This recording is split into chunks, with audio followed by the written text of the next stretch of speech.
Une production du Studio SF.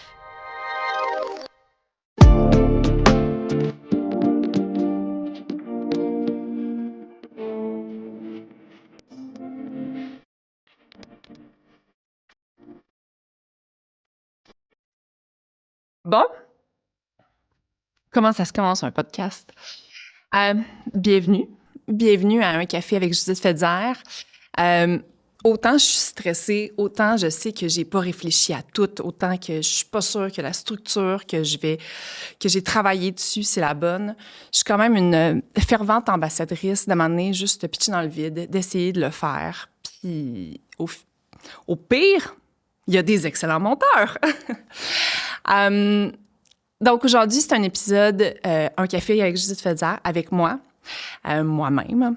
C'est donc moi, l'invitée de mon podcast. Et en fait, c'était pour vous expliquer un peu qui je suis, pourquoi j'ai décidé de faire un podcast, l'idée vient de où, c'est quoi l'ambition, puis un peu vous raconter mon histoire.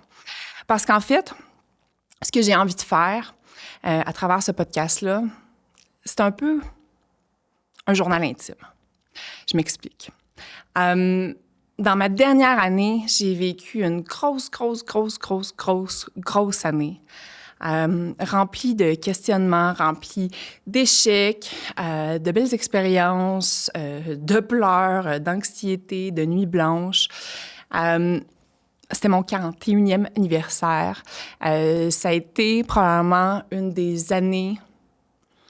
J'ai longtemps référé à cette année-là comme si ça avait été l'année la plus dure de ma vie. Puis au final, quand on est arrivé dans la nouvelle année, j'ai décidé de la rebrander, puis je l'ai nommée l'année où ce qui m'est arrivé le plus de difficultés, d'échecs, d'embûches, mais qui, malgré tout, il y a eu pas mal de beau. Donc là, j'ai envie de vous amener à travers cette quête-là, parce qu'en fait, ce que j'ai décidé de faire, c'est de faire un peu, de prendre une pause, de regarder pousser le gazon un peu. Ça m'était pas arrivé souvent dans ma vie de m'arrêter pour prendre le temps, tout simplement. Et ça a été une année remplie vraiment beaucoup d'introspection. Les questions qui me revenaient tout le temps en tête, c'était qu'est-ce que j'ai fait pas de correct, comment je fais, tu sais, d'essayer d'un peu faire l'audit de mes 41 premières années, parce que la chose que je savais que j'avais envie, c'est que j'utilise toutes les leçons, tous les apprentissages, que j'aille le temps de mettre ça comme au propre dans ma tête, même dans ma personnalité. Il y a des comportements que j'avais que j'avais plus envie d'avoir. Il y avait des attitudes, des écoles de pensée que j'avais plus envie d'avoir. Puis j'ai comme eu le luxe pour la première fois de prendre un peu une pause professionnelle, de me concentrer sur ma vie personnelle, sur mon fils, sur mes amis. Et voilà. Donc, j'ai fait un peu... ça a été une année de changement, mais de gros constats. Donc là, il y a peut-être des gens qui sont tombés ici puis qui n'ont aucune idée je suis qui. Puis vous avez peut-être besoin de cette petite mise en contexte-là. Donc, mon nom est Judith Fetzer. Et pourquoi le nom du café avec Judith Fetzer? Et vous me connaissez peut-être à cause de mon aventure entrepreneuriale qui a été avec Cookit. Donc, je suis la présidente fondatrice de Cookit. J'ai lancé Cookit en 2014 et en 2024, le 6 février, après des mois beaucoup plus difficiles, j'ai vendu les actifs de Cookit, donc la compagnie, le brand, les clients, les employés. Donc, j'ai pas vendu les employés en tant que tel, là, mais ce qui constitue la compagnie, je les ai vendus à une compagnie qui vient de Vancouver. Et j'ai placé le reste des actifs sous la loi de la protection de la faillite. Et après ça, je suis un peu disparue. J'ai pleuré beaucoup, mais je suis disparue des médias sociaux. J'étais quand même très active dans les conférences, dans les événements et tout et tout. Et du jour au lendemain, j'avais besoin de m'éloigner de tout ça, de faire des retraites de yoga, de surf, de pleurer, de faire du journaling, de faire de la thérapie, de voir mes amis, de passer du temps avec mon fils, de refaire une retraite de yoga, tout ça, là, toutes les affaires que j'avais sur ma to-do list de wellness, je les ai faites, puis je les ai faites en masse.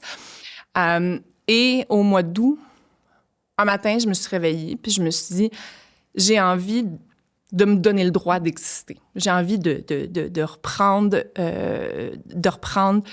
de pouvoir raconter mon histoire, comment ça s'est passé. Et j'ai contacté, je suis une fan de podcast et je suis une fan du podcast de Sans filtre. Et c'est vraiment avec PH et Dom que j'avais envie d'avoir cette conversation-là. Je savais que ça se passerait super bien. Donc, c'est moi qui ai reach out, puis je leur ai dit, by the way, je suis juste fait dire, il s'est passé ça dans ma vie. J'ai envie d'avoir une plateforme pour en parler. J'ai envie de pouvoir expliquer ce qui s'est passé, comment ça s'est passé, le behind the scenes. J'ai envie de raconter cette histoire-là une fois. Puis je pense que c'était avec vous que j'ai envie de le faire.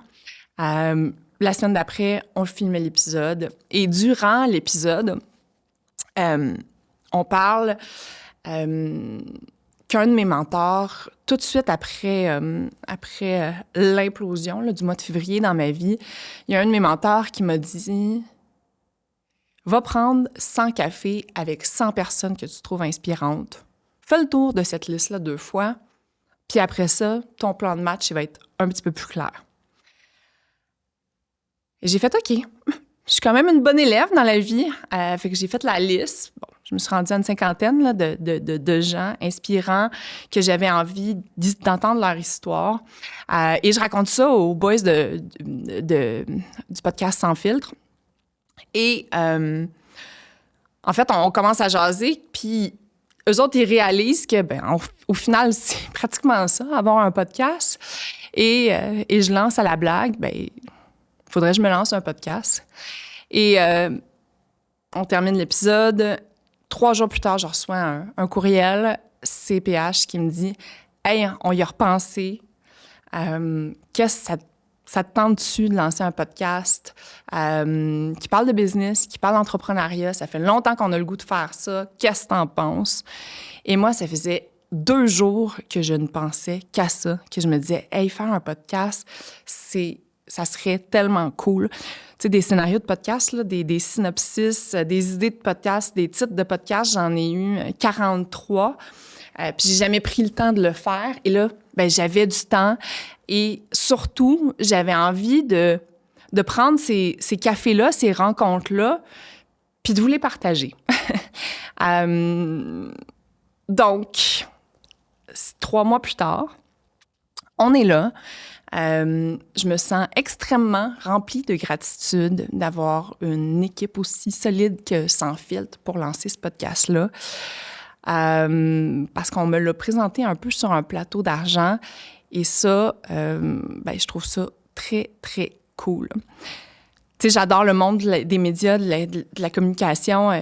J'ai toujours dit que si j'avais pas été entrepreneur, ma job de rêve à moi, c'est d'être recherchiste dans la vie.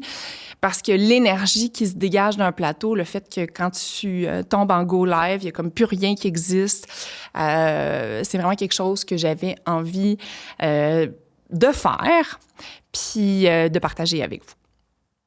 Fait que là, comment ça va se passer? Moi, ce que je vous propose, c'est que je vous amène dans ma quête. Dans ma quête pour continuer de m'améliorer. Je suis comme...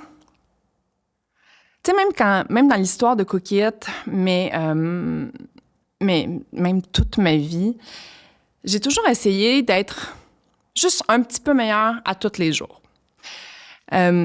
Puis, au final, je pense pas que je vois des résultats nécessairement à tous les jours, mais d'être la meilleure version de soi-même, il me semble que c'est quelque chose qui me parle, qui me drive, que j'ai envie, qui m'obsède même. Parce que une des choses qui m'obsède, là, je suis passionnée d'entrepreneuriat, je suis passionnée de business, mais c'est un peu une quête, puis peut-être même un peu infinie, là, mais une quête de comprendre comment les gens successful ils font. Que ce soit des entrepreneurs, des artistes, des gens du domaine sportif, des experts, il y a vraiment cette fascination-là que j'ai. Puis, je vais vous expliquer un petit peu plus tard, je vais faire un overview de c'est quoi mon histoire, puis comment j'en suis arrivée aujourd'hui, à 42 ans, à filmer un podcast. Mais une des expériences qui a vraiment marqué ma vie, c'est d'aller travailler au Club Med. Donc, j'ai 24 ans. Je suis vraiment perdue à ce moment-là dans ma vie. Et synchronicité, je décide d'aller passer les auditions pour le Club Med. Je retourne ici à Columbus-Isle 4 jours plus tard pour un contrat de 9 mois. Je découvre plein d'affaires merveilleuses. Là. Le nombre de choses que j'ai appris. J'ai surtout appris qui était Judith quand Judith était loin de chez eux. Mais une des choses que je suis le plus reconnaissante d'avoir vécu, c'est qu'à ce moment-là, au Club Med, quand t'es géo, donc j'étais géo-bar, surprise, surprise, et une des choses qu'on était obligé de faire à l'époque, c'est que tous nos repas qu'on mangeait, matin, midi, soir, déjeuner, dîner, souper, on devait s'asseoir avec des GM, donc des gentillements, donc des clients qui venaient. Et moi, je viens de Longueuil. J'ai été à Girard-Filion comme école secondaire. Tu sais, moi, des vacances à l'époque, là, tu payes 5-6 000 $ pour une semaine de vacances. Même à l'époque, je comprenais même pas dans ma tête comment tu pouvais faire pour te payer ces vacances-là. Et pendant les 9 mois qui ont suivi, j'ai eu la chance de m'asseoir avec ces gens-là qui avaient, mettons, les moyens de se payer des vacances au Club Med. Puis là, je rencontrais des docteurs, des artistes, des entrepreneurs, des gens de la communauté, des affaires. J'ai rencontré une panoplie de personnes. Puis au début, tu sais, bon, t'as les discours usuels, là. Ça fait combien de temps que t'es là? Mais quand ça faisait 1 mois que j'étais là, puis que, tu sais, j'étais rendue un peu tannée là, de raconter qu'est-ce que je faisais au Club Med, puis c'était quoi ma job, je suis comme partie dans une quête de « T'es qui, toi? Puis qu'est-ce que t'as fait dans ta vie? Et, tu sais, explique-moi ta vie qui fait en sorte pour te rendre ici. » Et ça a été, je pense, ma plus grande école parce que chaque conversation, pas chaque, mais il y a beaucoup de conversations qui m'ont forcée à réfléchir sur ma vie, ce que je faisais, etc., etc. Donc ça, j'ai comme l'impression que c'est quelque chose que j'ai traîné avec moi durant ces 20 dernières années-là. Fait que c'est pour ça que, mettons, l'idée de prendre 100 cafés différents avec 100 personnes, ça me tentait vraiment, ça m'allumait vraiment. Une des choses que je dis le plus souvent dans ma vie, là, c'est que tu es le reflet des 5 personnes avec qui tu passes le plus de temps. J'ai vu ça, c'est une vidéo que j'ai vue il y a 12 ans, je pense, c'était au début de Cookit, Gary Vaynerchuk qui créait du contenu. Puis ça a tellement résonné pour moi parce que moi, je suis une éponge. Je suis une fille qui drive par l'humain, dans le sens que l'humain m'allume. Autant je peux être très extravertie quand je suis avec des humains, mais c'est ça qui m'allume, c'est ça qui m'apporte du jus, de la drive dans la vie. Fait que c'est un peu ça, mettons, tu sais, mon parcours des 20 dernières années là, qui explique le pourquoi du comment on a appelé un podcast qui s'appelle « Un café avec Judith Feder ». C'est parce que j'ai envie de prendre ces cafés-là avec ces gens-là, de m'abreuver de leurs histoires, de faire des constats par rapport à ma vie, puis j'espère que c'est ça que vous allez en retirer aussi. Parce que je me dis, je suis pas toute seule qui les vit, ces affaires-là. Puis une affaire qui est bien, bien, bien importante pour moi, c'est la vulnérabilité. Tu sais, à mon pic de Cookit, je me faisais inviter là, à droite, à gauche, des conférences, des podcasts, ci, ça. Et pendant à peu près 3 ans, j'ai comme l'impression que j'ai raconté plus ou moins la même histoire, sur différentes plateformes, de différentes façons, mais la trame narrative était sensiblement pareille. Puis, évidemment, en tant que présidente d'entreprise, il y a des choses que, justement, il y a des messages clés que tu dois relayer, puis il faut que tu fasses quand même attention à ce que tu dis, dans le sens que tu peux pas nécessairement tout dire de n'importe quelle façon, quoique tout se dit. Sauf que cet aspect de vulnérabilité-là, qui autant me drive dans la vie, autant je sais pas à quel point j'ai été capable, moi, d'être vulnérable, de raconter ce qui m'empêchait de dormir le soir, ce qui se passait comme discours positif et négatif dans ma tête, les histoires que je me racontais. Puis quand j'ai fait le podcast avec Sans filtre, c'était très clair. Ça faisait 8 mois que je réfléchissais à ce que j'avais envie de dire. Puis il y avait plein de beaux constats, mais j'avais décidé aussi de take accountability, évidemment. Tu sais, quand une entreprise se termine comme ça, c'est pas mal de ta faute en tant que présidente d'entreprise.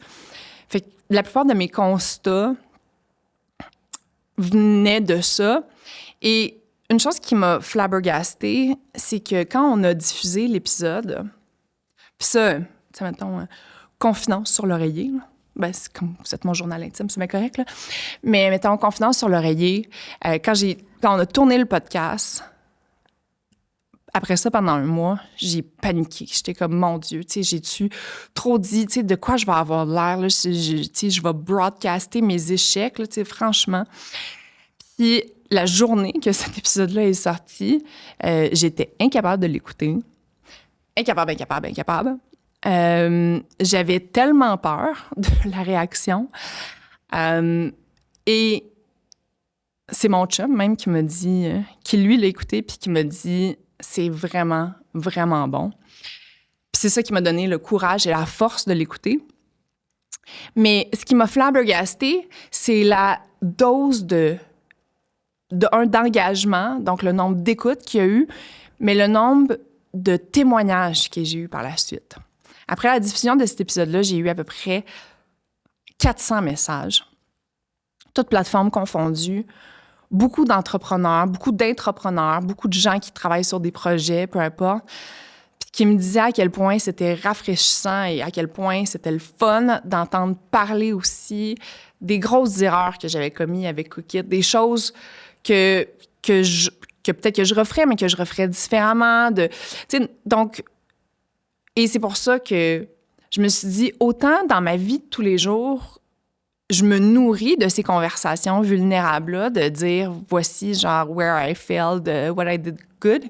Mais autant, je retrouvais pas ça nécessairement dans l'environnement affaires, podcast, développement personnel. C'est ça qui fait en sorte qu'on est là aujourd'hui.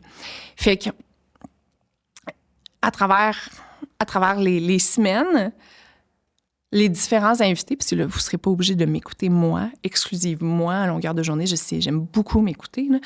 Mais vous serez... À chaque semaine, à chaque 2 semaines, en fait, je vais avoir un invité différent.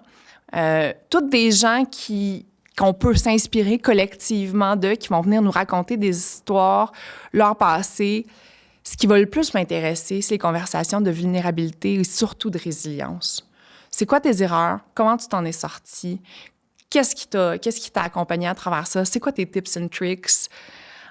Pour essayer d'un peu bâtir cette communauté-là de gens qui ont pas nécessairement peur de se dire les vraies affaires. Puis ça, là, tu sais, c'est un podcast. Mais admettons, je pense que ça faisait 2 ans qu'on avait lancé Cookit. Puis je faisais beaucoup de 5 à 7, puis de ci, puis d'événements, puis de ta. Et tu sais, je rencontrais beaucoup d'entrepreneurs. C'est quand même pas tu sais, c'est quand même une petite communauté de gens qui s'en vont souvent aux mêmes événements. Puis en fait, j'avais comme sais, au début, je pense que j'étais assez insécure dans mon rôle d'entrepreneur au début de mon aventure avec Cookit. Donc, tu sais, je me forçais comme à avoir une certaine stature, admettons, dire « Ah oui, on a fait ça, ça va bien, ah oui, parfait, oui, on regarde absolument, oui, tous les data points, oui, tu sais, comme oui, tu sais, tous les concepts qu'on voit. » Puis c'était un peu ça, ma couleur, admettons, parce que j'avais pas trouvé la mienne encore.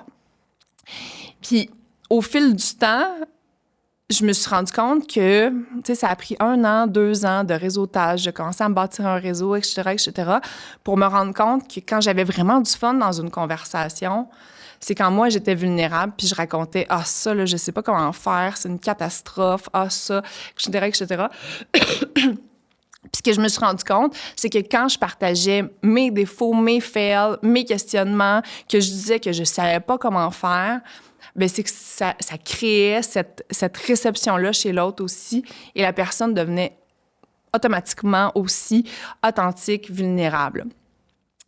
Puis à un moment donné, j'ai même lancé, moi puis ma gang, on a lancé des soirées d'entrepreneurs. Puis le titre, c'était comme « No bullshit ». Fait que, comment j'invitais les gens, là, c'était on se croise souvent de la table, puis on reste comme plus politically correct. Là, une fois tous les 3 mois, je vais organiser une soirée, tu viens prendre un verre. Il y avait des cracheurs de feu, il y avait des diseuses de bonne aventure, on commandait de la pizza, on avait des sushi bars. J'ai même eu un mime à un moment donné. Un mime qui a même pris une pause sans me le dire, puis qui jasait au monde en prenant un verre, mais whatever. Puis la thématique, c'était, disons-nous, les vraies affaires. Puis ça a commencé petit. On était 6, je pense, à la première édition. Puis la dernière édition qu'on a faite 2 ans plus tard, on était rendu à peu près 160. Fait que c'est là où je me disais, OK, il y a vraiment, tu sais, comme... Tu sais, moi, ma couleur, moi, la personne que je suis avec mes amis, avec ma famille, elle est ça, et c'est aussi l'entrepreneur que j'ai envie d'être. C'est ça ma quête d'authenticité, de vulnérabilité. Et voilà, je me suis pris des notes.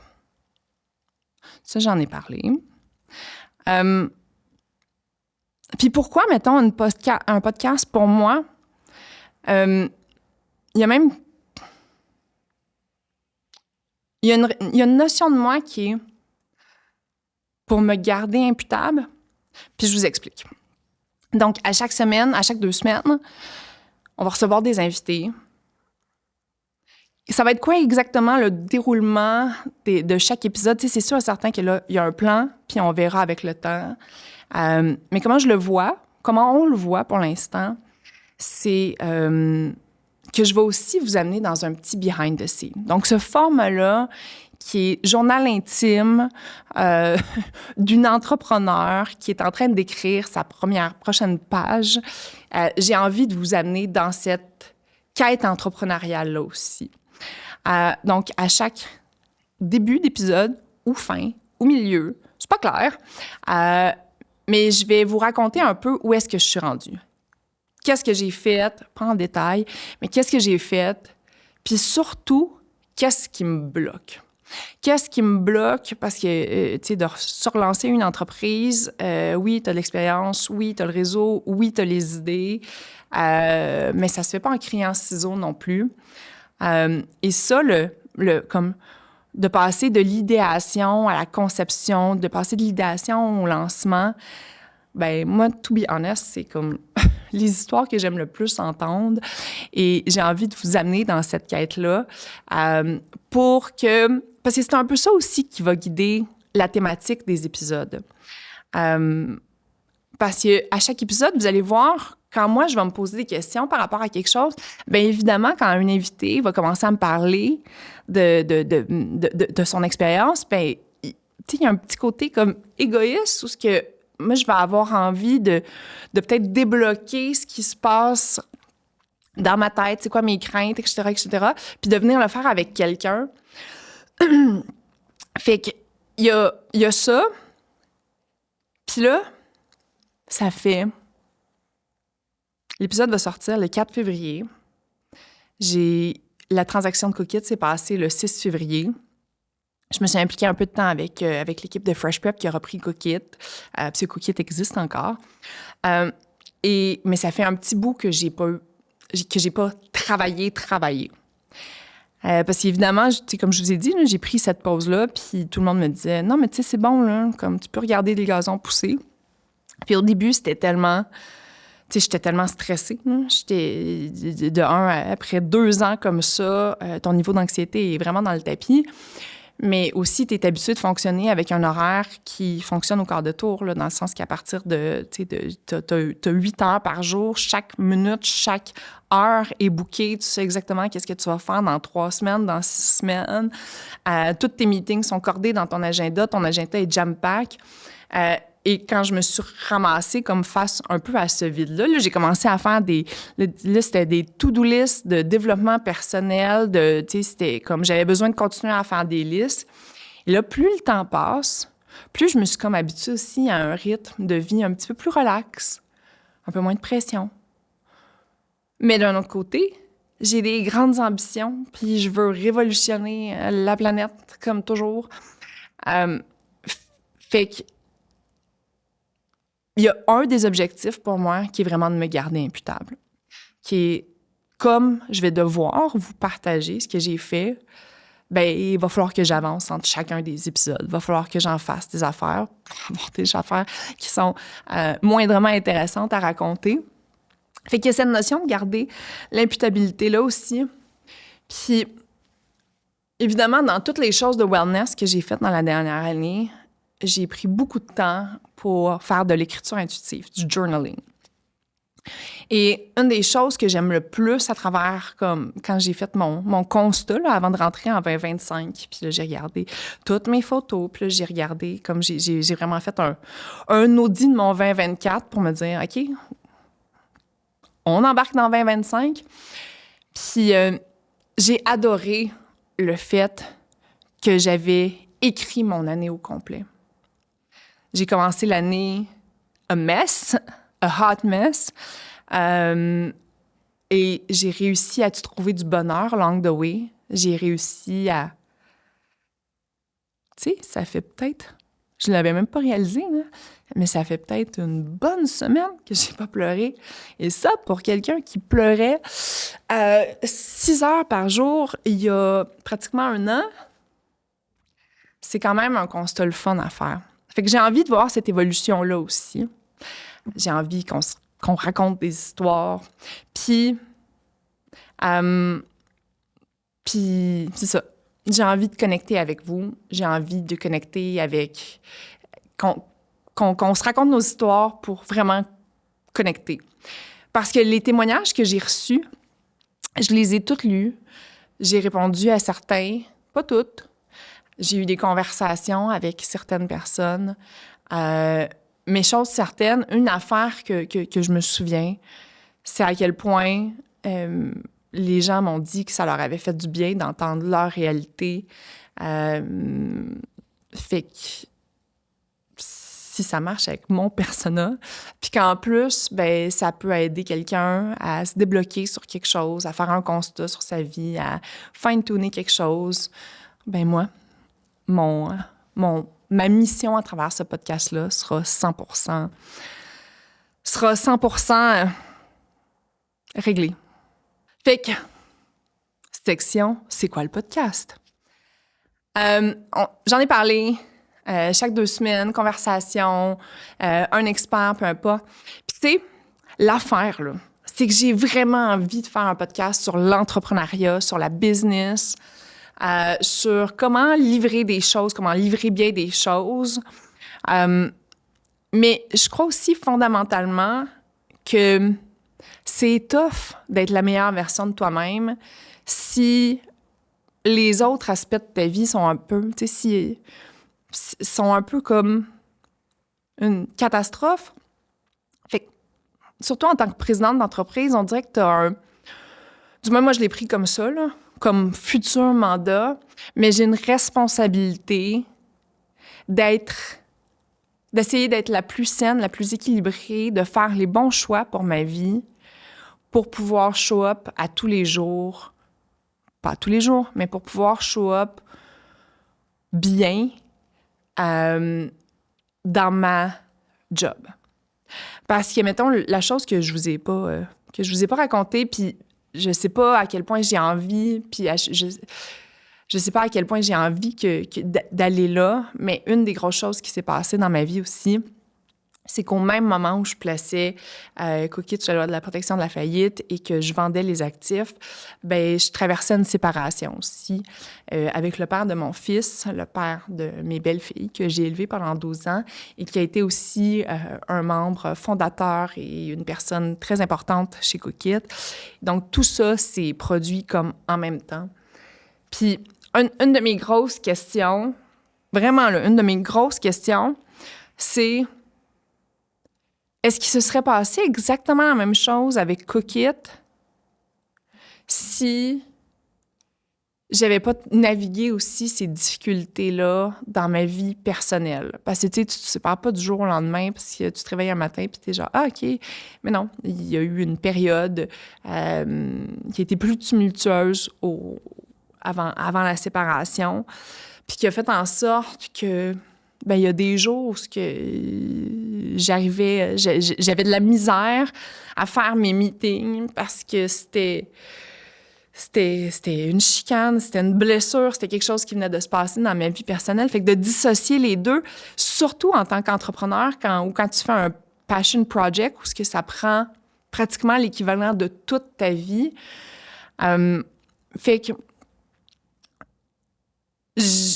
comme je vous disais, j'ai décidé de prendre cette responsabilité-là de « Assure-toi, Jou, que tu sais, c'est pas obligé d'être le bonheur parfait, puis l'allégresse, puis la joie, mais fais juste t'assurer que tu vas faire dans le futur les bons choix sains dans ta vie personnelle, familiale, en tout cas du moins le plus souvent possible, pour pouvoir show up en tant que présidente, entrepreneuse, personne impliquée dans la vie en général. Structure des épisodes, le petit 5-10 minutes, début, fin, peu importe, behind the scenes, où est-ce que je suis rendue, on lance l'épisode. Puis après, je pense que je vais avoir envie de faire un wrap-up. Parce que pour moi, ça va être super important de laisser la place à l'invité parce que c'est cette personne-là que je vais avoir envie d'entendre. Mais qu'est-ce que ça a débloqué? Qu'est-ce que ça a résonné chez moi?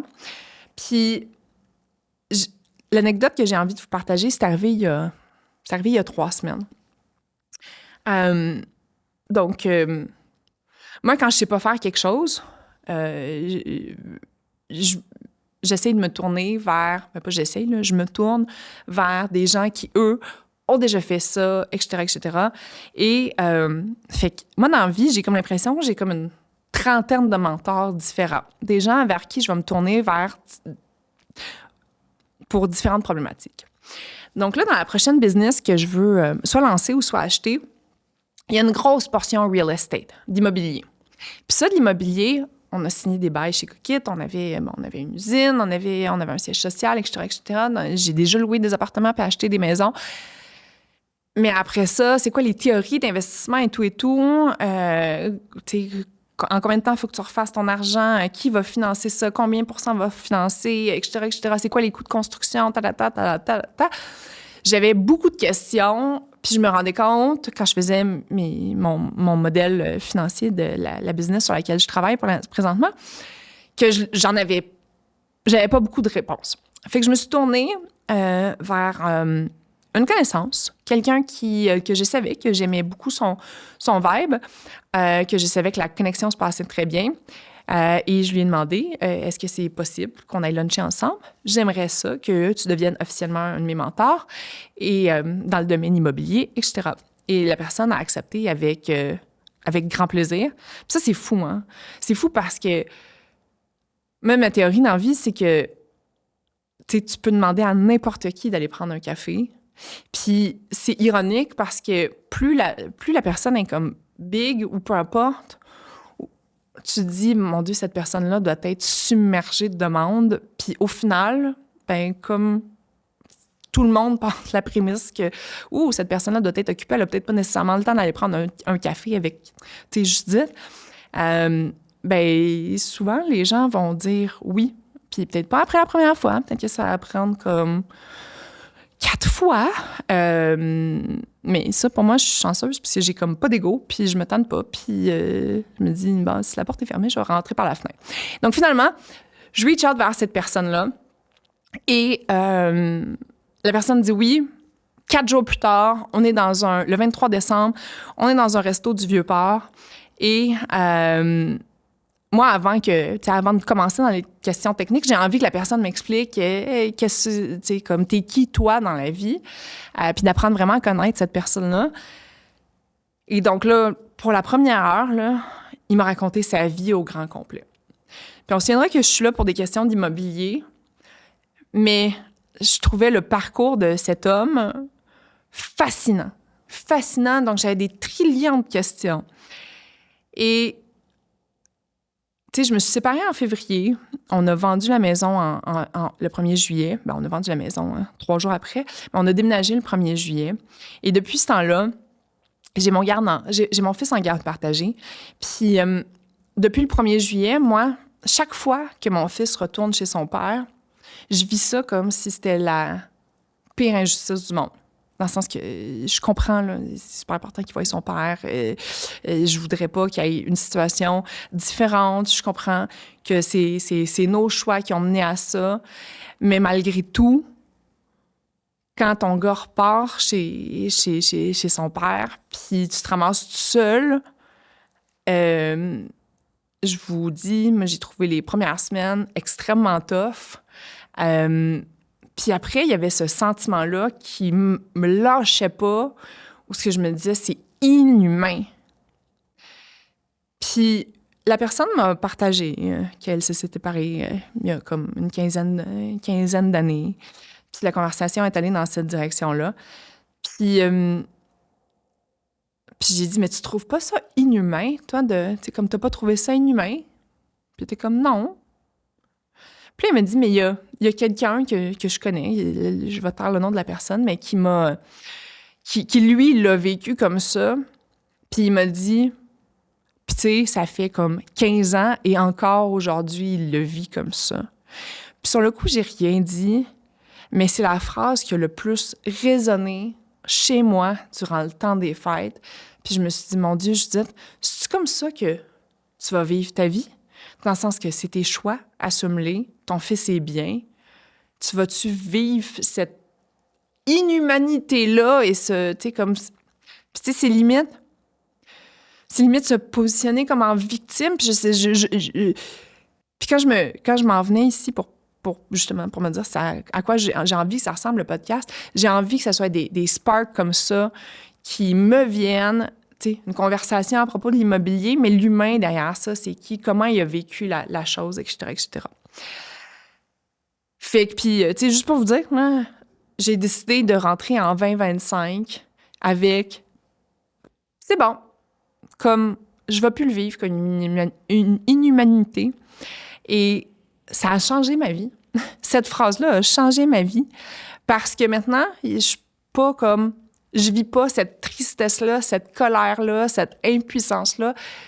2 semaines par mois, c'est énorme. Hein? Fait que ça, c'était quelque chose que moi, j'étais bloquée dedans, puis que j'ai réussi à débloquer. Quand on parle d'épisodes, d'épisodes, de structure d'épisodes, puis ça, j'ai hâte de voir.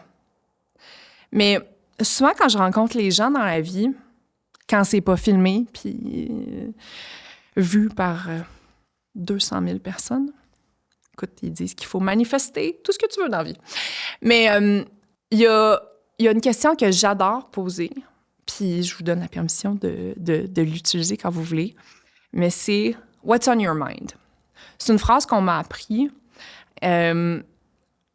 parce que, tu sais, quand tu rencontres quelqu'un, tu sais, moi, parler de la pluie, du beau temps, ou de comment le Canadien performe ce temps-ci, ou du dernier épisode de je sais pas trop quoi, c'est ma mort. Comme faire du small talk, c'est sûr et certain que j'implose à l'intérieur de moi-même puis qu'il y a des morceaux de Judith partout sur les murs. J'ai cette exigence-là et c'est comme cette attente-là dans les conversations que je vais avoir. Puis cette phrase-là, je l'ai appris il y a comme 3-4 ans Puis ça, je vous avoue que j'étais un peu curieuse. J'ai comme full envie de voir, parce que souvent, cette phrase-là, ce qu'elle apporte, c'est que « What's on your mind », là, c'est « Pourquoi tu dors pas la nuit? » Qu'est-ce qui tu sais, comme « What's keeping you awake at night? » Qu'est-ce qui...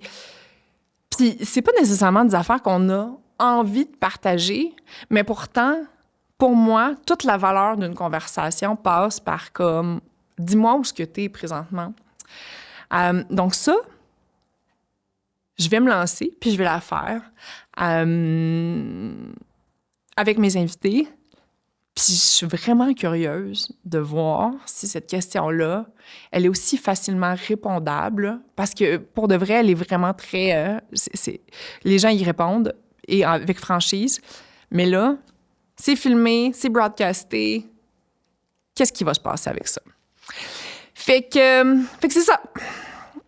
Fait que ça, c'est le « what ». C'est quoi ce podcast-là? Qu'est-ce que j'ai envie de faire? C'est quoi l'ambition? Autant que je sais pas comment arranger les lumières dans le studio, autant que je savais pas comment ouvrir cet épisode-là, que je sais même pas, même si ça fait une demi-heure que je jase, que je sais même pas si je l'ai commencé comme du monde. Mais autant que c'est important de comme setter où est-ce que tu veux aller. Puis autant tu sais, justement, tu sais, de faire la vision stratégique, la planification stratégique de où est-ce que tu veux aller dans la vie, etc., etc. Autant je le faisais dans Cookit, je l'ai fait dans les entreprises dans lesquelles j'ai travaillé. Autant je le fais autant dans ma vie personnelle et dans mes projets personnels. Parce qu'après ça, tu peux tout reverse engineer. Tu sets l'intention, puis après ça, tu reverse engineer. Puis mettons, un exemple que j'ai envie de vous partager, c'est que quand j'ai lancé Cookit, puis ça, la phrase, quand j'ai lancé Cookit, vous allez l'entendre comme, je pense qu'on devrait faire un shooter game. Du moment que vous en entendez cette phrase-là, vous prenez un shooter, puis pas sûr que vous allez finir votre journée de travail du même état que vous l'avez commencé, mais bon.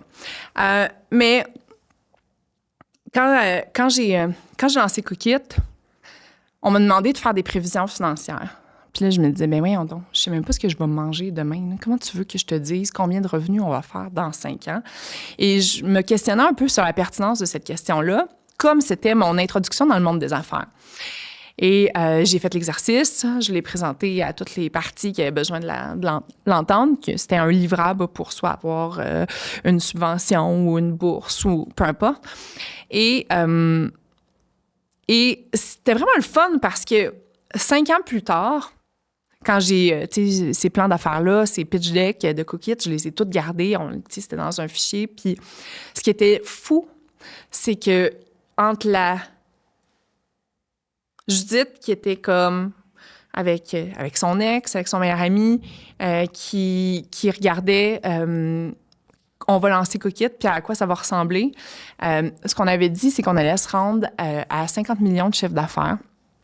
Puis d'ici 5 ans, qu'on allait révolutionner l'industrie alimentaire au Québec. Je pense que, tu sais, chose qu'on a certainement contribué à. Et de voir à quel point on était arrivé pile poil. Puis je me disais, ben en fait, tu sais, le raison de cet exercice-là, c'était vraiment de venir setter l'ambition.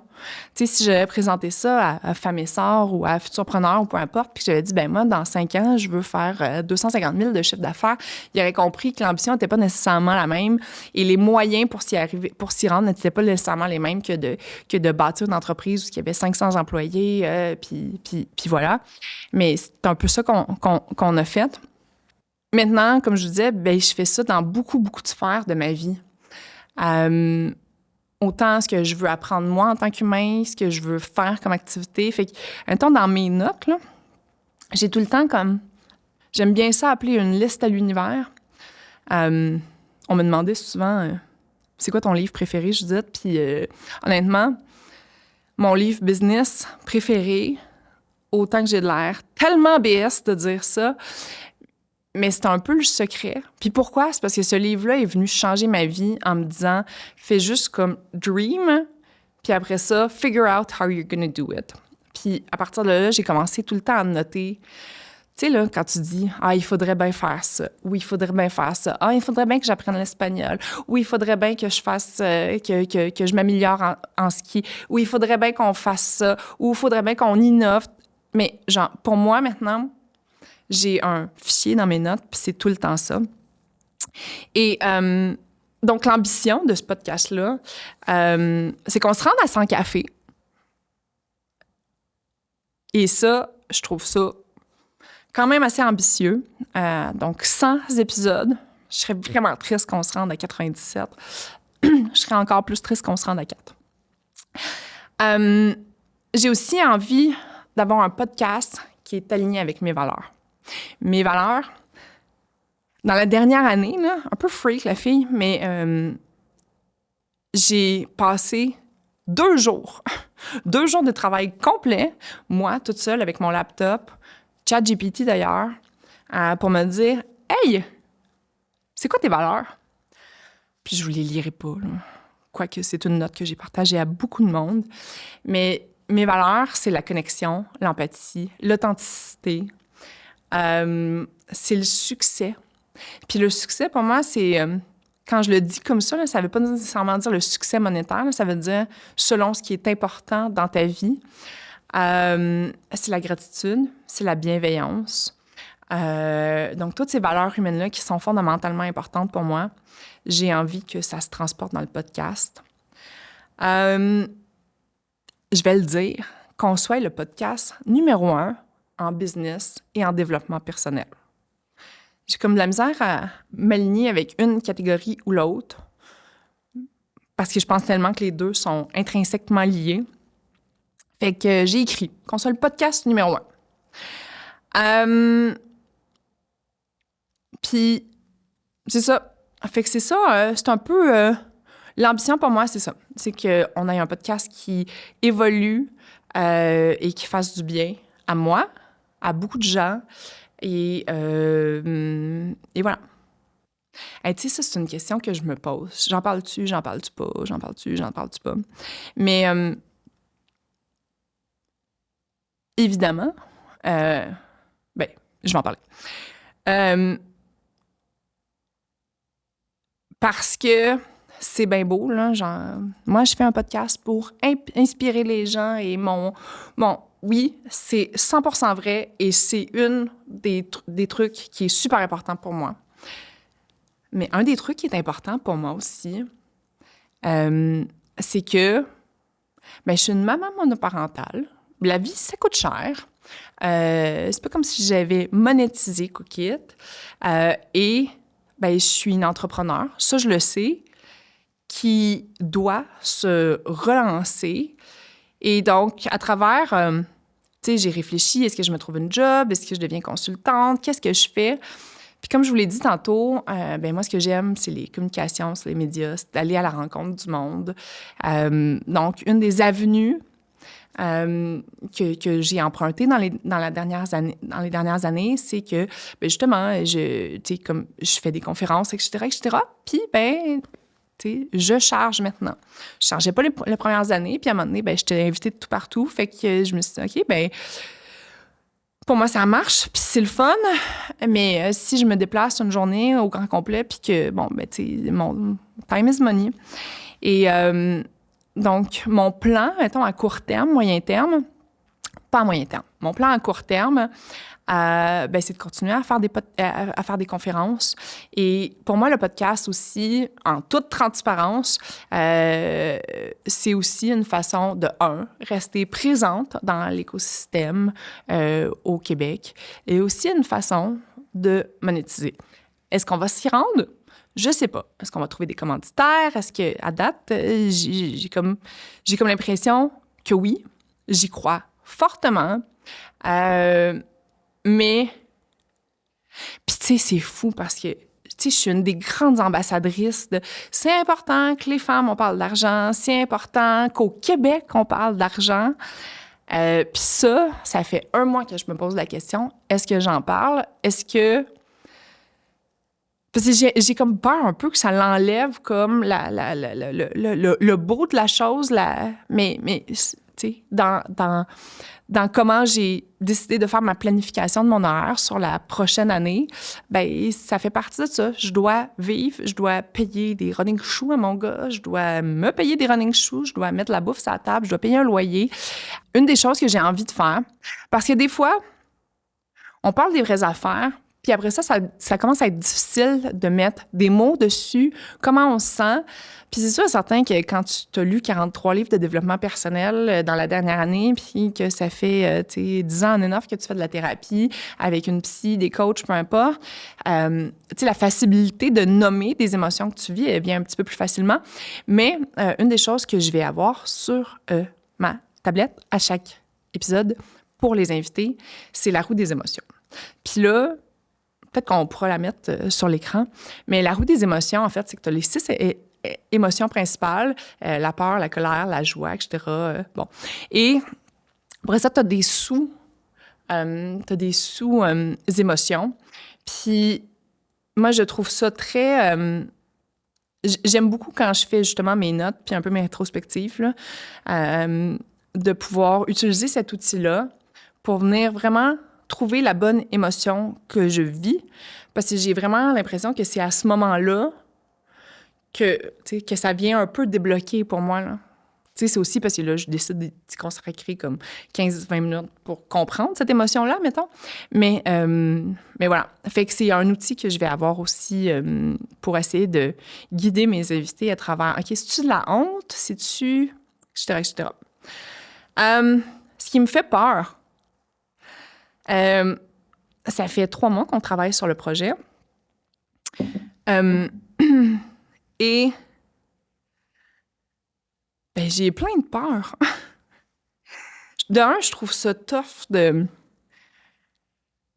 venir un peu... tu sais, justement, la vulnérabilité, des fois, ça peut faire peur. Fait que de venir dire des fois que, bon, ça, je me trouve pas top, si ça... c'est quand même... Ça va être quoi l'équilibre aussi? Est-ce que je vais être trop vulnérable? Est-ce que les gens vont penser que, mon Dieu, mais cette fille-là, finalement, c'est complètement un mess? Ou est-ce que je vais être capable de trouver un équilibre? Est-ce que les gens vont accepter d'être vulnérables? Ça aussi, c'est quelque chose qui tu sais, accepter et vont se permettre d'aller là. Tu sais, c'est fou parce que mettons, là, je vous disais, là, tu sais, juste quand on a publié le podcast au mois d'août, au mois de septembre, tu sais, j'ai eu 400 messages positifs. Puis il y en a un qui était négatif. Puis après ça, les autres, peut-être que... Merci de les avoir gardés pour vous, là, vos commentaires négatifs. Mais non, mais il y en a un qui était négatif, que je trouvais pas nécessairement constructif, mais qui...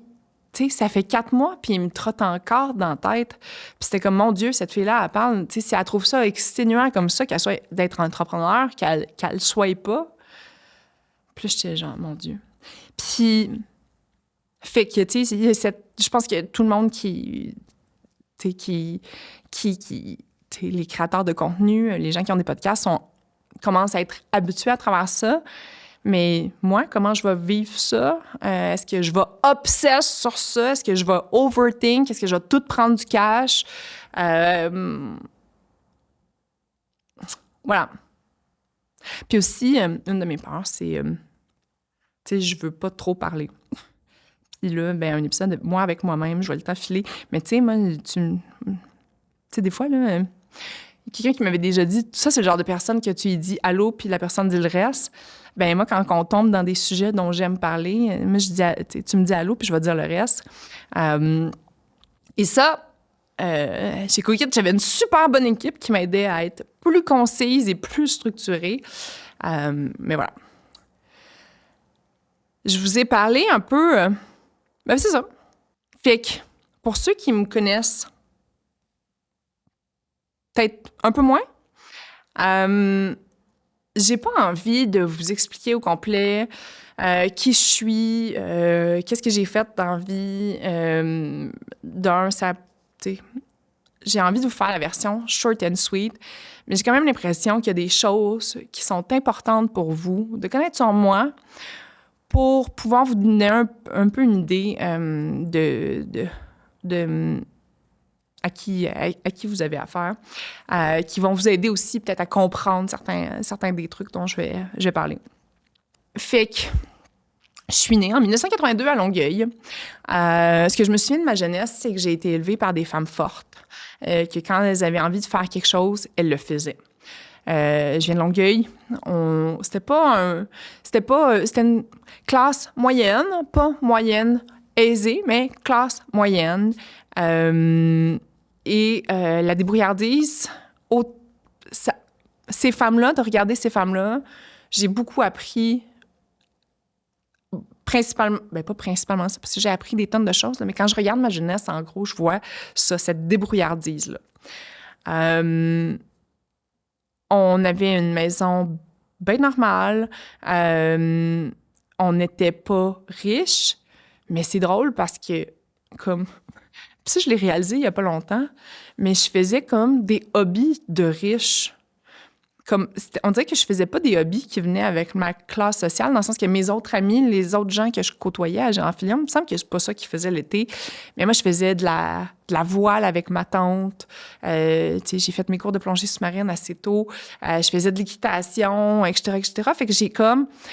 Dès ma jeunesse, là, j'ai été élevée comme un jack of all trades, dans le sens que j'ai pas commencé à jouer au tennis à 7 ans, puis je suis devenue extrêmement forte, puis me rendre aux mondiaux 10 ans plus tard, sauf que j'ai joué au tennis 2 sessions, j'ai fait de la plongée sous-marine, j'ai fait mes cours de gardien averti, j'ai été scout, Jeannette, j'ai fait partie des cadets de l'air, j'ai fait des cours de scie, j'ai fait des cours de danse, fait que mon parcours de grandir m'a apporté un peu partout, puis c'est vraiment ça que j'ai développé beaucoup, beaucoup dans ma personnalité.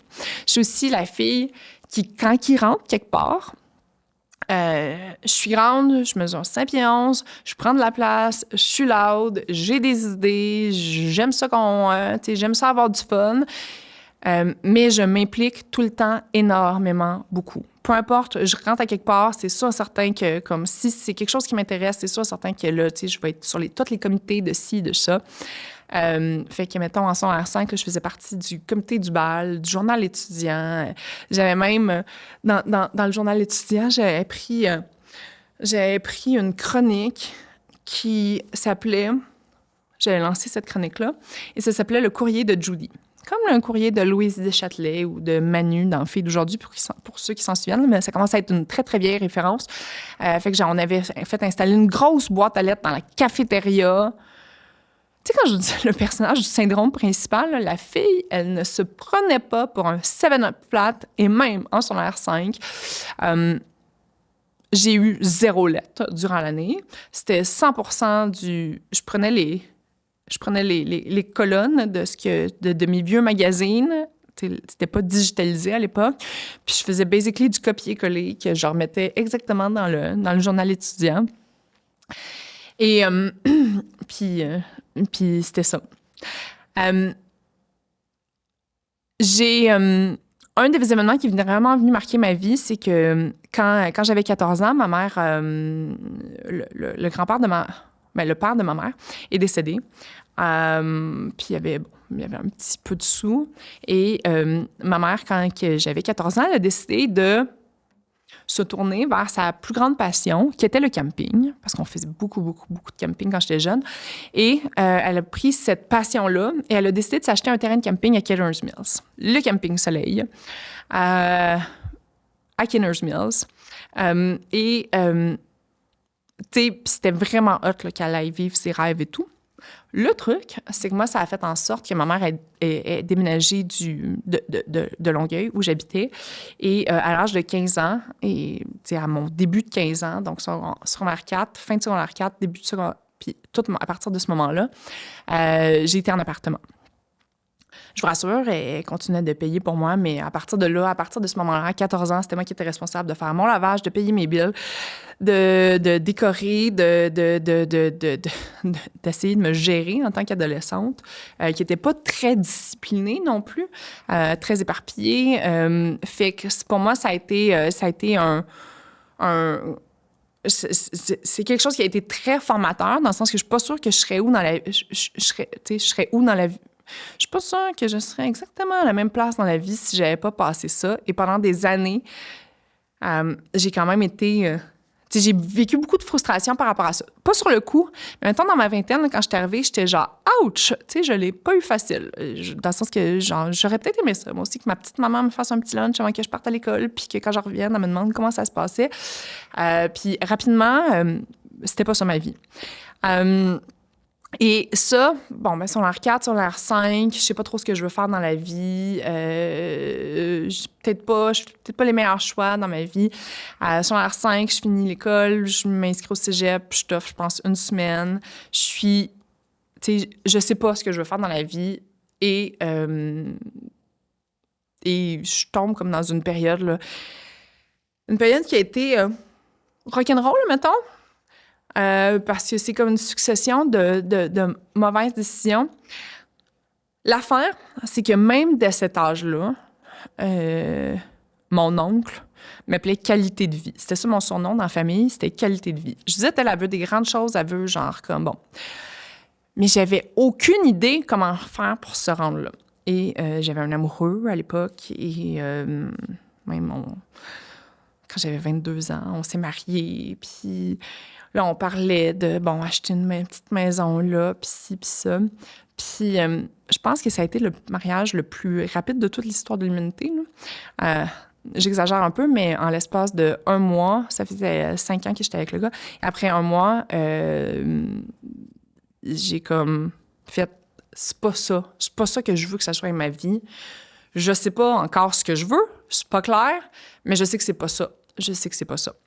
Et donc, je l'ai quitté. Je me suis ramassée toute seule. Succession de mauvaises décisions. Et un des... Tu sais, là, t'es tellement mêlé comme un jeu de cartes là, à ce moment-là. Là. En tout cas, moi, je sais que je l'étais. J'avais pas beaucoup de piliers dans la vie. J'ai commencé à consommer beaucoup plus. De la drogue, de l'alcool. Je travaillais dans les bars, me couchais de plus en plus tard, commençais à me tenir avec des gens qui se couchent de plus en plus tard, rechercher uniquement ces relations-là de gens avec qui on se couche de plus en plus tard. Puis ça a fait en sorte que sur l'espace d'1 an à peu près, là, j'ai regardé ma vie un peu imploser, chaque affaire, une après l'autre. Et ça a donné, à 24 ans, pendant 3-4 mois, j'ai habité dans mon auto. J'avais clairement un problème de consommation à ce moment-là. Beaucoup de drogue.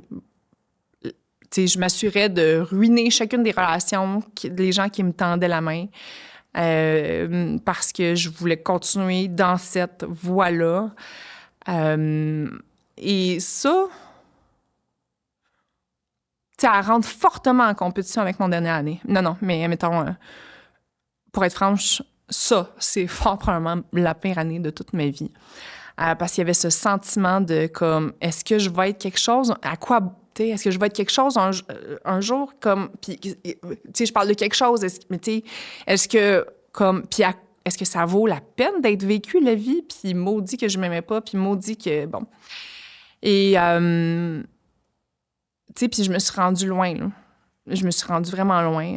Tu sais, habiter dans mon auto, perdre mon auto, habiter dans une tente sur un terrain à Contrecœur pendant une bonne partie de l'été avec la personne que je fréquentais à ce moment-là.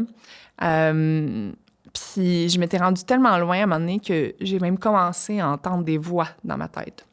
Fait que là, je me suis comme rendu compte un peu que j'étais presque sur le point de faire une psychose. Puis ça a été un peu... ça et le fait que j'avais comme brûlé toutes mes cartes dans la vie, ça a fait en sorte que un matin, j'étais au Tim Hortons, puis on est allé au Tim Hortons parce que je veux me brosser les dents parce qu'on n'a pas de salle de bain, fait qu'on utilise la salle de bain. Puis j'ouvre le Journal de Montréal, puis la première page sur laquelle je tombe, c'était l'annonce pour les auditions du Club Med. Puis c'est pour ça que je vous dis, tu sais, tantôt je parlais de synchronicité, là, mais c'est que juste d'ouvrir le journal, de tomber sur cette annonce-là, d'avoir comme d'avoir la présence d'esprit de « Hey, ça, c'est quelque chose qui pourrait peut-être m'apporter un peu de bien, puis qui pourrait peut-être m'aider dans la vie à savoir qui je suis, qu'est-ce que je veux être. » D'aller passer l'audition, d'avoir du fun, d'être bonne à cette audition-là, puis de me faire recruter, puis 3 jours plus tard, être dans un avion. C'est définitivement un des moments qui a été très pivot dans ma vie. Club Med, magnifique. Je suis restée là 1 an. Certains de mes meilleurs amis dans la vie aujourd'hui viennent de là. Le parrain de mon fils vient de cette Max et je l'ai connu là. Et ça a changé ma vie. Je suis revenue avec, justement, après 9 mois de conversation, de gens inspirants qui me racontent leur vie. Puis un dénominateur commun que tous ces gens-là avaient, c'est que pour la plupart, ils étaient allés à l'université, ils avaient fait des études. Et à ce moment-là, moi, je reviens à Montréal, je décide d'aller étudier, je m'inscris à l'UQAM en RH. Je me dis, j'aime le monde, je vais faire ça. Puis ça, c'est là où comme, je reviens au Québec et je jette ma vie. Et à travers ça, 10 ans, tu sais, comme mettons, là, mettons ma vingtaine, là, des belles relations d'amitié qui viennent du Club Med, qui viennent de d'autres places. Certaines de mes relations qui sont devenues le plus fondamentales dans ma vie et le plus précieuses à moi viennent de là. Beaucoup de parties, ça c'est sûr. On aime ça les bars, ma gang d'amis. Mais on est quand même des passionnés. Tout a, tu sais, comme, tu sais, à ce moment-là, là, j'ai vraiment un beau... Puis je l'ai encore, là, mais dans ma vingtaine, je me suis vraiment définie avec mon groupe d'amitié qui ont passé les 20 dernières années de ma vie avec moi. Je travaille en restauration, j'adore ça. Pour tous les gens qui ont passé par la restauration, pour moi, c'est de vivre le rush de, tu sais, t'as 200 personnes qui rentrent dans un restaurant exactement quasiment en même temps, d'optimiser tes pas. Puis je pense que c'est là où je suis devenue aussi passionnée, comme de la gestion des opérations. Puis tu sais, mettons, moi, aller dans un bar encore aujourd'hui, j'étais allée manger au resto la semaine passée, puis tu sais, que le serveur, il bouge pas pendant qu'il est en train de te faire payer la facture, puis qu'il est pas en train de remplir le verre de l'autre. Genre, c'est comme... petit bout de Judith un peu partout aussi, là. C'est des choses que... Fait que, tu sais, ma passion de la gestion des opérations, de comme... Puis, avec le facteur humain, de continuer à découvrir des gens, avoir du fun, pouvoir me débrouiller socialement dans n'importe quelle situation. Puis, c'est quand tu travailles dans les restaurants, bon. Et j'ai eu... tu sais, j'ai quand même eu... je l'ai vraiment aimé, ma période en restauration. Là. J'ai commencé à la Villa puis au Palais du Sous-Marin. J'ai fini au Older OW, aux Terrasses Bon Secours, dans des restos, dans des bars, vraiment le fun. Et à travers ça, je fais mon bac en administration des affaires, je travaille en hôtellerie, puis je deviens la fille qui commence à lancer des business. Puis, je sais pas pourquoi, je pense que... Mais pas je pense... Pourquoi? C'est parce que j'ai la facilité de me tourner vers les gens et que je suis curieuse. Puis à ce moment-là, j'ai pas de... Tu sais, je cherche beaucoup mon side project, mon passion project. Qu'est-ce que je vais faire de grand dans la vie? Qu'est-ce qui va comme... Fait que, bon, tu sais, j'ai l'expérience en événementiel, j'ai l'expérience... Bon, fait que, tu sais, je m'abreuve beaucoup de les gens qui sont successful autour de moi, puis comment je peux contribuer à les aider. Fait que j'ai eu l'opportunité qu'on m'a présenté d'aller au Ghana, lancer une business de import-export. Au Ghana, c'est en Afrique. J'ai déménagé là pendant 6 mois. Je peux vous garantir là, que quand je suis retournée à mes amis, puis je leur ai dit « Hey, la semaine prochaine, je pars au Ghana », quand c'était quelque chose qui n'existait pas du tout, qui n'était même pas sur le roadmap, il y a 1 semaine. Bon, tout le monde me traitait de craqué mental, mais c'était ça. Puis je me suis lancée, puis on est parti, puis j'ai vécu tellement des expériences exceptionnelles. Je suis revenue, j'ai lancé une business, une division québécoise d'une business canadienne. Et là, j'opérais vraiment... C'était un magasin qui vendait... qui recyclait des étalages, donc, tu sais, des vieux mannequins, des comptoirs, etc. Puis, on revendait ça à des gens qui voulaient payer moins cher. Fait que, tu sais, c'était full circle. C'était pour éviter le gaspillage avant même que ça soit aussi important sociétalement. Puis, tu sais, j'ai contribué à 4 démarrages d'entreprises qui ont duré, tu sais, ça a été des projets dans lesquels j'ai été impliquée sur 1 ou 2 ans. Et j'ai vécu des choses exceptionnelles, mais je savais à ce moment-là que ce que je voulais, là, ça s'en venait clair pour moi, c'est que je voulais ma business. C'est sûr certain que le fait que ma mère elle avait eu sa business quand j'avais 14 ans, ça m'a fortement influencée, même si je m'en étais pas rendu compte sur le coup. Mais je n'étais pas une très bonne employée. Je pense pas que je suis une très bonne employée. Je suis assez disruptive comme si. J'aime ça. J'aime ça. À travers tous ces projets-là, là, une chose qui me revenait souvent, là, c'était OK, on va le faire, mais il me semble que si c'était 100% moi, mon projet, comme c'est pas exactement comme ça que je le ferais. Puis tu sais, j'essayais de débattre pour comme... Mais après ça, c'était pas moi qui calais les shots, puis c'était correct, c'était pas ma vision, c'était pas mon projet. Mais assez rapidement, c'est ça, j'ai compris que ce que je voulais faire dans la vie, c'était me lancer une business.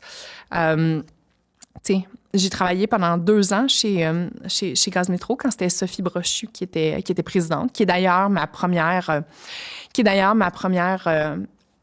inspiration leadership même pas féminin, là, leadership tout court.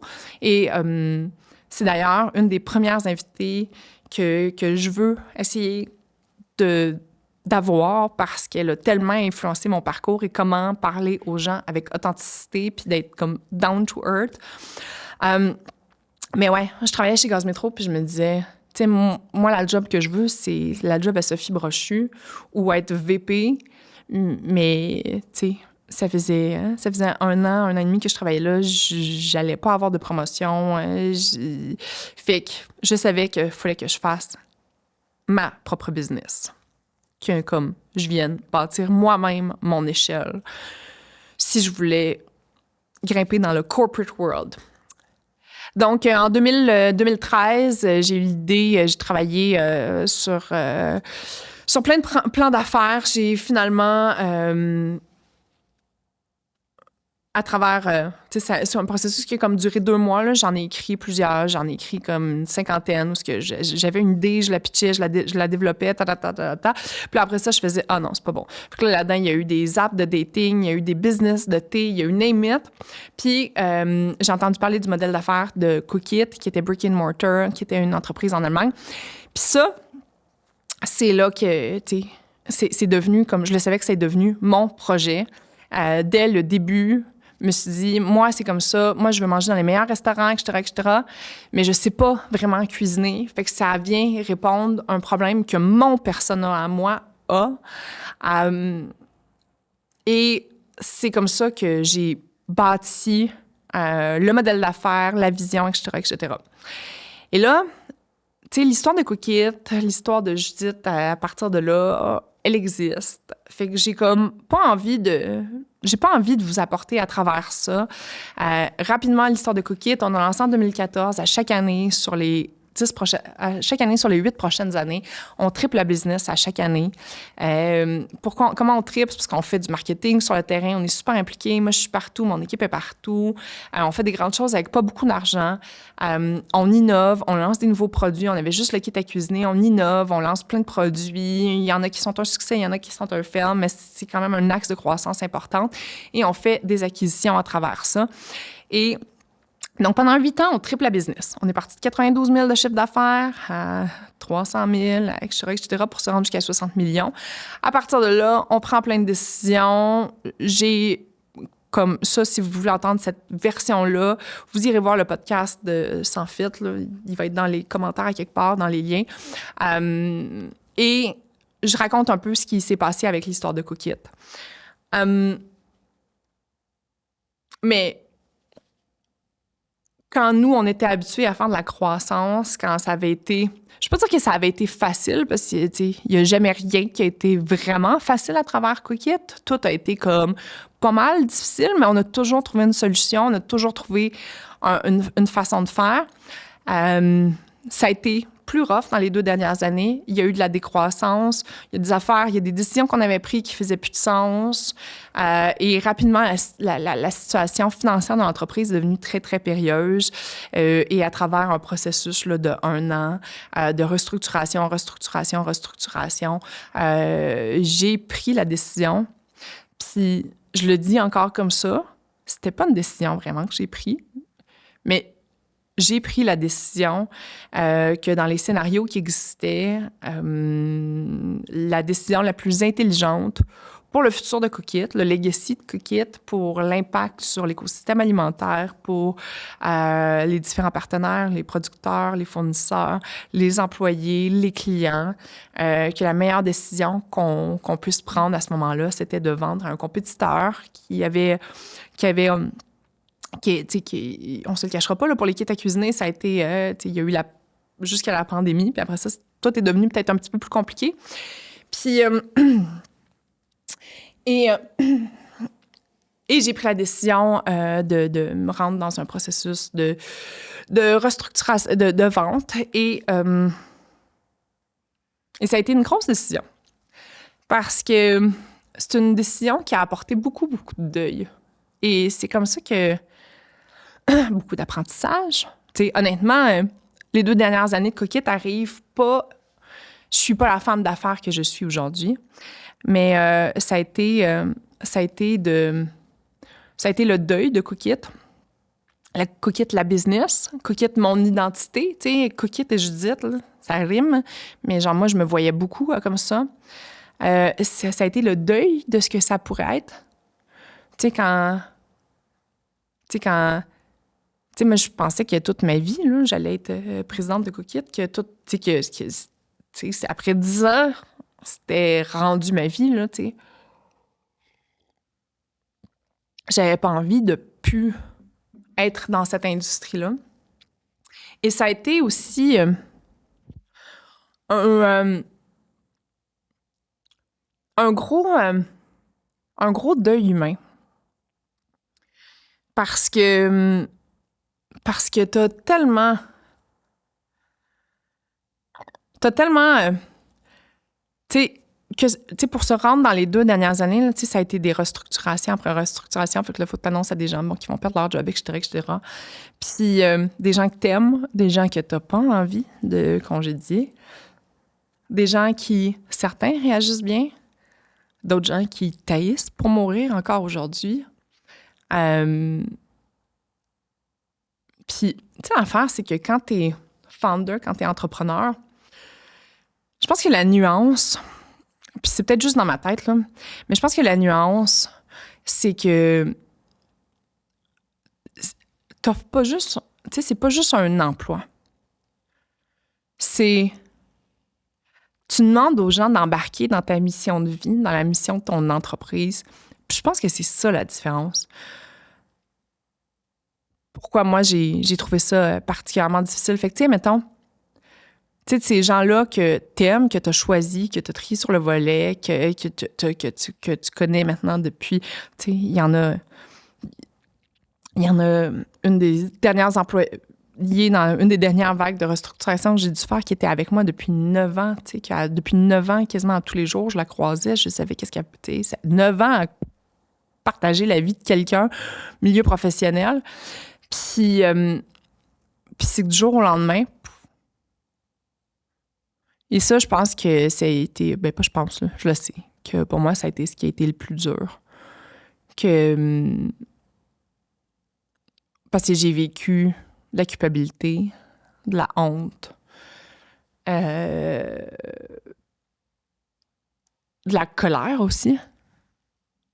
Tu sais, genre, tu sais, je comprends, là, c'est mon imputabilité puis tout, mais des fois, là, dans ta tête, là, il y a une petite voix qui crie « Ouais, mais tu sais, genre comme, ton deuil à toi est moins important que mon deuil à moi. » Puis là, quand tu te rends là, tu sais que, bon, ça va pas super bien ta vie, là. Mais ouais, fait que beaucoup de frustration, beaucoup d'impuissance, beaucoup de te sentir que tu sais, même de partir sur la prémisse. Une des choses qui m'a fait le plus de bien après la diffusion du podcast de Sans filtre, c'est que justement, j'ai pu expliquer l'histoire. Puis il y a beaucoup d'anciens qui sont venus me voir. Puis c'était des gens à qui je pense à tous les jours, mais que j'osais pas les contacter, j'osais pas les déranger, j'ai peur qu'ils m'haïssent, j'ai peur que comme, tu sais, je veux pas, tu sais, il y en a certains qui font partie de l'aventure Cookit encore, je veux pas, tu sais, une période d'intégration, tout ça, tu sais, ça amène son lot de complexité. Fait que voilà. J'ai J'ai fait une liste de les trucs négatifs qui me roulent. Puis, tu sais, je vous ai dit que je voulais utiliser ce podcast-là pour venir débloquer des affaires. Fait que, tu sais, ouvrir mon jeu. Puis, il y a certains trucs que oui, j'ai fait les constats, j'ai fait un audit de la situation, mais il y a des affaires que je me roule dans la tête à longueur de journée. Tu sais, comme par exemple, je vous l'ai dit, je suis une fille d'équipe, je suis une fille qui est drivée par le monde. Mais d'un autre côté, quand ta plus grande blessure, puis c'est pas de leur faute, là, c'est 100% de ma faute, mais quand ta plus grande blessure, ce qui t'amène de la honte, ce qui t'amène du shame, vient de tes relations que tu as eues à travers Cookit, que ça soit, tu sais, j'ai 2 de mes meilleures amies qui, tu sais, j'ai 2 associés qui sont entrés dans l'aventure Cookit, qu'on a bâti Cookit à, tu sais, à main, là, genre on a mangé de l'asphalte, là, puis comme on travaillait, puis on faisait des grandes choses avec pas beaucoup de choses, qui ont pris des prêts ou qui ont demandé de l'argent à leurs proches pour pouvoir investir dans Cookit. Puis tu sais, 9 ans plus tard, what's it for?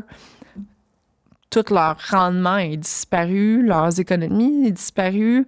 Tu sais, puis oui, là, je le comprends, là, qu'ils ont vraiment trippé à travers Cookit, mais veux pas. Tu sais, j'en ai un que, genre, à tous les mois, je pense à lui, puis je me dis, quand son paiement bancaire de son prêt va passer, c'est sûr et certain que, genre, pendant un petit 5 minutes, quand il va regarder son compte en banque, doit être un peu fâché contre moi pareil. Fait que, tu sais, mettons, dans ma quête de me lancer dans ma nouvelle aventure entrepreneuriale, mais comment tu fais pour pour moi, ça, c'en est un des trucs sur lesquels je suis bloquée.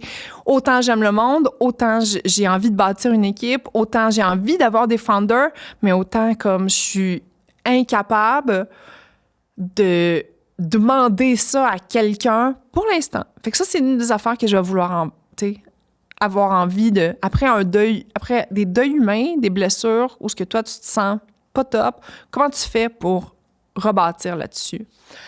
Tu sais, mettons, mon manque de focus. Tu sais, veux pas, une entreprise devient beaucoup la personnalité de... Tu sais, la culture, les valeurs, l'entreprise est quand même souvent une déclinaison de qui le fondateur ou l'équipe entrepreneuriale qui est derrière est. Les valeurs, tu sais, les valeurs, la culture entrepreneuriale, t'as comme... Tu sais, c'est des affaires, c'est des décisions qu'il faut qu'ils partent du plus profond de soi, puis qui est une décision. Puis, mais d'un autre côté, mettons, tu sais, justement, là, des fois, je peux être très éparpillée. J'ai un petit gros côté TDAH.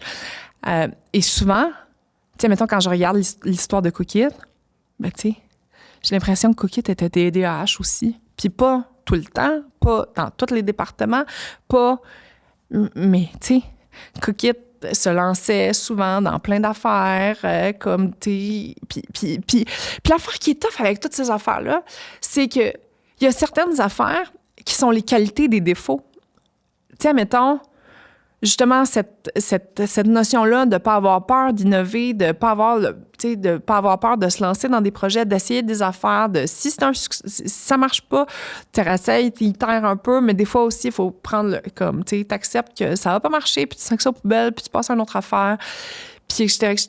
Fait que, tu sais, autant il y a ces belles qualités-là, mais aussi, il y a les défauts de mes traits de personnalité, je trouve. Puis ça, je trouve qu'on est très... En tout cas, moi, je trouve que je suis très critique par rapport à moi-même et très peu bienveillante par rapport à moi-même dans ça. Fait que, tu sais, le focus, comment t'assurer que tu fais les bons choix, comment tu... Tu sais, je parlais tantôt, choisir, c'est renoncer. Fait que voilà. Qu'est-ce d'autre que... Le manque de focus, le manque des fois d'être... Tu sais, il y a des affaires que je savais, mon intuition, mais comment être sûre? Comment rester une fille qui écoute vraiment son équipe, qui écoute les gens, mais que quand elle prend une décision, elle la prend. C'est quelque chose aussi qui, tu sais... il y a des choses qui étaient vraiment mes forces, tu sais, de bâtir une culture d'entreprise où ce que, comme les gens ont envie de s'impliquer, puis d'embarquer dans la vision, puis de comme contribuer, puis de se sentir important, puis d'être important, puis de... Mais aussi, tu sais, fait que, tu sais, il y a ces notions-là où ce que tu les comprends, ces constats-là, mais on dirait que... je pense que c'est ça qui me dérange le plus de mon année 2024, c'est le fait que j'ai appris beaucoup de choses, j'ai fait beaucoup de constats, mais tu sais, il y a beaucoup d'affaires que je suis pas blanc ou gris. Que je... Et puis ça, c'est le fun. Puis peut-être que je suis plus dans la nuance. Peut-être que 42 ans, c'est l'année où j'avais toute la sagesse. Puisque une des choses qui a drivé beaucoup mon année, mais qui a été comme un peu genre ma quête spirituelle principale, ça a été d'apprendre c'est quoi le mot bienveillance envers soi, envers les autres, puis que si t'as pas de bienveillance envers toi, c'est difficile d'en avoir envers les autres. Donc j'étais très... moi, c'était soit noir ou blanc, hein? Genre, c'est que je t'aime, puis genre, t'es la meilleure personne de toute l'histoire de l'humanité, puis comme, je te fais confiance, puis let's go, puis on fait des affaires, puis on lance des projets, puis puis je te donne des responsabilités, jusqu'à temps que, oups, je flippe de l'autre bord. Puis, avec moi aussi, c'est quelque chose que ma psy et moi, on a beaucoup travaillé cette année, la bienveillance. Parce que des fois, tu sais, mettons, comme, des fois, mettons, puis je ramène ça à ma vie personnelle, là, mais... tu sais, est-ce que je sais que je suis une bonne maman? Oui, 100%. 100%, ça fait partie de mon ADN. C'est tellement important. C'est tellement un rôle dans lequel je m'épanouis. Sauf que si je suis en tabarnak contre mon gars, parce que, comme des fois, comme n'importe quel être humain, genre, il active des boutons, puis que là, je me mettais à le chicaner, puis à parler plus fort, puis à comme... être plus rough, admettons, ben là, je pouvais retomber comme... Là, j'étais à ce moment-là dévastée. Après, là, puis là, je me disais, je suis la pire mère de toute l'histoire de l'humanité, etc., etc. Puis de le penser, là, de le vivre, d'avoir envie de me sacrer en bas d'un pont, puis c'est comme... J'étais tellement dans cette émotion-là, à ce moment-là, que comme... maintenant, je suis la pire personne de l'humanité. Puis, pour quelqu'un qui est soit noir ou blanc, qui était très peu dans la nuance et quelqu'un qui était très peu dans la bienveillance, tu sais, beaucoup de mes choix ont passé à travers ça. Puis, c'est tellement exténuant parce que, tu sais, autant j'ai l'impression que comme je suis la meilleure personne de toute l'histoire de l'humanité, fait que ça, c'est 20% de ma personnalité. Il y a 20% qui pensent que je suis la pire chose de toute l'humanité, puis il y a comme le 60% au milieu qui sait pas trop, tu sais. Fait que... ouais. Hey, je voulais que ça soit un journal intime. Fait qu'il y a plein de sujets comme ça que moi, j'ai envie d'explorer, de partager, d'entendre les invités qui vont venir ici, de me partager ça. Puis, ben, tu sais, tant qu'à vous amener dans un behind the scenes, je pense que là, je finis ça, puis après ça, it's a wrap. Mais à travers l'année aussi, je me suis beaucoup posé la question, qu'est-ce que je fais? C'est quoi mon futur, etc., etc. Fait que je vous ai parlé d'une portion de mon plan à court terme. Mais ce que je sais, c'est, je le sais que je suis une entrepreneur. Tu sais, puis ça, c'est comme... Ça, c'est... tu sais, mettons, là, tu sais, coquette, 10 ans, 11 ans, complètement fou, what a ride, plein de... Mais tu sais, t'as comme... En tout cas, moi, ce que j'ai beaucoup vécu dans la dernière année, c'est... Mais mettons, est-ce que je suis un feu de paille? Est-ce que j'ai été comme un boys band où il y a eu un one hit, puis là, je suis rendue comme une has-been? Qu'est-ce que je vais faire de ma vie, etc., etc.? Mais je le sais que je suis entrepreneur. Je suis assez électron libre pour ça. Puis là, ben, c'est pas la première fois que je le fais. Ça fait quand même quelques aventures entrepreneuriales. Fait que j'ai considéré des postes de présidente. J'ai considéré de juste faire de la consultation, tu sais. Pourquoi tout le temps vouloir plus, puis comme, tu sais, la quiétude, puis de focusser sur d'autres aspects de ta vie. C'est peut-être pas... comme... c'est peut-être cool aussi. Mais je le sais. C'est comme un... Fait que malgré toutes mes craintes, mes doutes, il y a comme ça à l'intérieur de moi là, qui le sait, là, que comme c'est ça que je veux faire de ma vie. Puis c'est drôle parce que, tu sais, justement, moi, il y a 1 an, là, moi, je me disais que ça prendrait 6 mois, là, puis j'aurais lancé un autre business, puis, tu sais, je connais toute la méthodologie sur comment faire, mais c'est pas fait encore. Pourquoi c'est pas fait? Puis je peux vous garantir qu'il y a des semaines où il se passe pas grand-chose dans ce domaine-là. Soit parce que je priorise d'autres choses, ou soit parce que comme je fais sweet fuck all. Puis ça, c'est probablement la chose qui me stresse le plus. Tu sais, admettons, là, quand je parlais de la question What's on your mind, là, ben celle-là, là, comme pourquoi ça avance pas plus vite, puis pourquoi comme cette genre d'impatience-là, elle prend beaucoup, beaucoup de mes pensées. Puis après ça m'amène dans une spirale où je me dis, ben de toute façon, t'es une has-been, t'es un feu de paille, comme, tu sais, pourquoi t'aurais la présomption? Fait que c'est ça. Mais qu'est-ce que je sais? C'est que je suis une entrepreneur. Et malgré tout, tu sais, c'est comme ces deux choses-là peuvent cohabiter. Autant ça cohabite, ces craintes-là, autant que le sentiment, la conviction fondamentale, elle est là aussi. Fait que je suis une entrepreneur. Puis mon expertise étant quoi? Tu sais, de me dire, je vais lancer n'importe quelle entreprise ou peu importe, je vais faire n'importe quoi, pour moi, c'était super anxiogène. Je me disais, mon Dieu Seigneur, comme, qu'est-ce que je vais faire? Puis en fait, ma méthodologie à moi, c'est que je suis une fille de B2C. Donc, pour moi, je le sais que j'ai envie de commercialiser, de vendre une expérience qui parle avec les gens, monsieur, madame, tout le monde, que tout le monde a besoin d'un produit de commodité. Je le sais pour moi que toute ma carrière, je l'ai bâtie en expérience. Tu sais, que ce soit d'aller au Club Med, que ce soit de travailler pendant 2 étés au camping de ma mère, de voir c'est quoi d'apprendre le service à la clientèle, comment répondre aux gens, comment les servir, comment installer une napkin, comment t'assurer, tu sais, comme... Puis, à travers les 20 dernières années, je suis devenue de plus en plus fancy dans les trucs et puis pas juste fancy, exigeante aussi. Donc moi, je le sais que quand je rentre à quelque part, j'analyse toute l'expérience au complet. C'est très exténuant dans ma tête d'aller magasiner parce que, genre, je fais un audit au grand complet sur partout.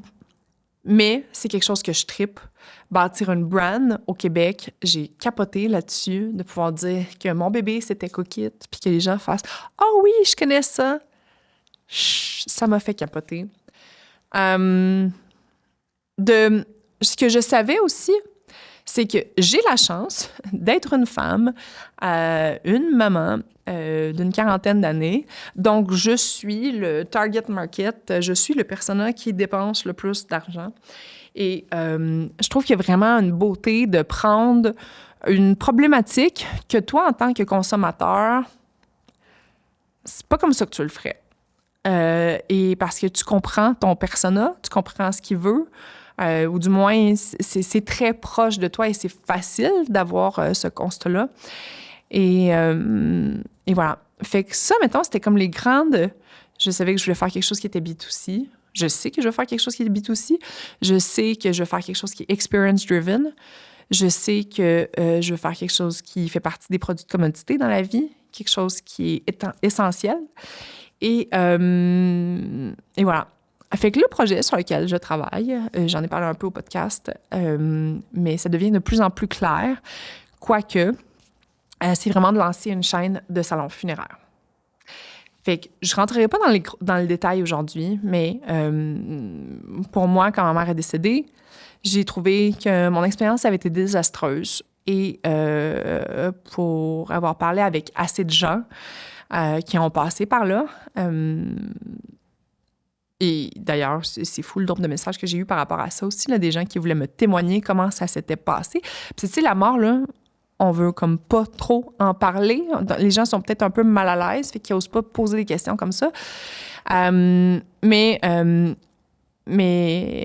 c'est ça. Donc, il y a beaucoup de gens qui sentent que l'expérience qu'ils ont eue n'est pas à la hauteur de leurs attentes et qui sortent de cette expérience-là relativement déçus. Donc là, la grande question que je me pose présentement, c'est est-ce que je veux acheter une business qui est dans cette industrie-là et l'apprendre,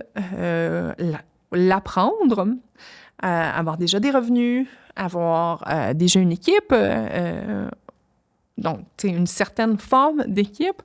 Je parle pas de l'équipe multidisciplinaire avec 17 professions marketing différentes comme on avait chez Coquette.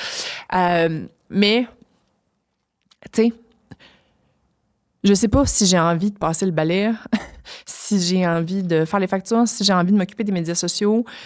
En fait, c'est pas que ça me tente pas, mais je sais pas si j'ai l'énergie.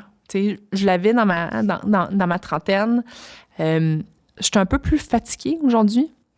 Fait qu'il y a soit ça, soit j'achète. Fait que j'ai parlé avec tout le monde dans cette industrie-là, voir s'il y avait des opportunités. S'il y en a, n'hésitez pas. Mais c'est pas quelque chose qui avance à grands pas de géant.